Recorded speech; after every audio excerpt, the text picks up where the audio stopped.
Niin, asia tietenkään minulle kuulu, mutta sitä on nuorisolla nykyään vara käydä päivisin kaljalla. No, miten niin? Ei sillä nyt sen enempää ole varaa käydä kaljalla kuin koskaan ennenkään.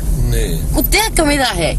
Hei, mulla on ollut tänään aika hyvä syy siihen, että mä oon päivällä ottanut muutamankin napanderin, koska mulla loppu tänään kirjoitukset. Mulla on 12 vuotta, pakkokoulua. Ei ole vaan kovin hyvän näköistä, kun nuori nainen seisoo humalassa kadulla. No, ehkä se ei ole hyvän näköistä, ehkä ei. Mutta eikö palkinto seisoo jossain jonkun Niinhän tämä tietenkään minun asia on, mutta... Ei todellakaan ei, mutta minä menin töihin koulun jälkeen suoraan, en minä missään oluilla käynyt. Mulla on aika paljon muita suunnitelmia kuin ajella taksilla ympäri Hämeenkatua ja kuskaamassa humalaisia ukkoja edestä. Justiin sitä minä tarkoitankin tässä, just sitä aivan.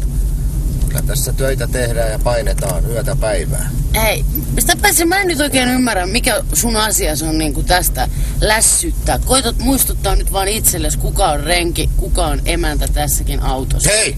Tämä on minun oma auto, minun omat luvat. Minä ajan, minä mitään renkejä käytä. Joo, mutta sä oot palvelutyöntekijä, mä oon asiakas. Mä maksan 100 tästä naurettavasta kyydistä. Ei mun tarvitse kuunnella tuommoista potaskaa täällä keskellä päivää.